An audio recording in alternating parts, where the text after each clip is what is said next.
না জানি কোন অপরাধে দিলায় এমন জীবন আমারে পুরাইতে তোমার এত আয়োজন আমারে ডুবাইতে তোমার এত আয়োজন ও আমারে ডুবাইতে ওয়ালাইকুম আসসালাম। স্যার আপনি আমার বাড়িতে? কেন, আমি কি আপনার মেয়ের বিয়েতে আসতে পারি না? অবশ্যই আসতে পারে, কিন্তু হুট করে বিয়ের আয়োজন করা হয়েছে, তাই আপনাকে দাওয়াত করতে পারিনি। আপনি এসেছেন, খুব ভালো হয়েছে। চলেন স্যার। আমারে পুরাইতে তোমার এত আয়োজন বাবা, আঙ্কেল, এই সেই কফি শপের সামান্য ওয়েটার যে আমাকে অপমান করছিল। আর তোর কত বড় সাহস, তুই বিয়ে ভাঙার জন্য এখন সন্ত্রাসী ভাড়া করে নিয়ে আসিস? স্যার বলছি, বেয়াদব কোথাকার। তুই ওনাকে চিনিস? আমারে উনি হচ্ছেন নূর চৌধুরী, চৌধুরী গ্রুপ অফ কোম্পানির বর্তমান চেয়ারম্যান। তোর বাবার মতো ব্যবসায়ীকে মিনিটে 500 বার কিনতেও পারে, বিক্রিও করতে পারে, বুঝলি?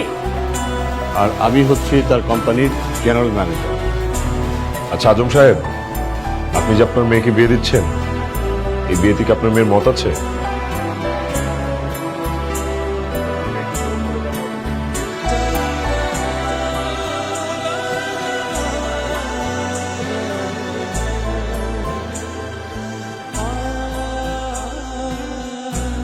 সুখে থাকার স্বপ্ন দিলা, সুখ তো দিলা না।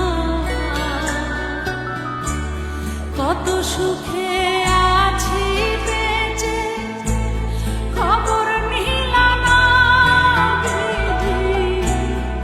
জ্যোতি, নিলা না। আপনার কি বিয়েতে মত আছে নাকি নেই?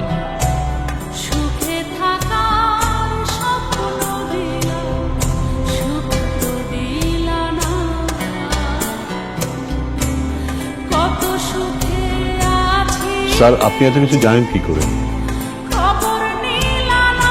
আপনিও তো জানেন যে আমার বাবা শারীরিকভাবে ভীষণ অসুস্থ, নিলা না। যে কারণে আমাকে কোম্পানির দায়িত্ব নিতে হয়েছে। আমি ছাড়া বাবা আমাকে বিয়ের জন্য চাপ দিচ্ছে, কিন্তু আমি যেমন মেয়ে চাচ্ছিলাম, একজন সাদামাটা নিরহংকারী ভালো মনের মেয়ে, তেমনটি খুঁজে না পেয়ে আমি আমার বন্ধুর পরামর্শে ওর কফি শপে কাজ শুরু করি। আমার বন্ধু বলেছে যে ওর কফি শপে প্রতিনিয়ত বিভিন্ন ধরনের মেয়ে আসে, তাই আমি সেখানে একটা সাধারণ ওয়েটার হিসেবে কাজ শুরু করি আর আমার মনের মতো মেয়ে খুঁজতে থাকি। সেদিন জ্যোতির সাথে এভাবেই দেখা হয়ে যায়।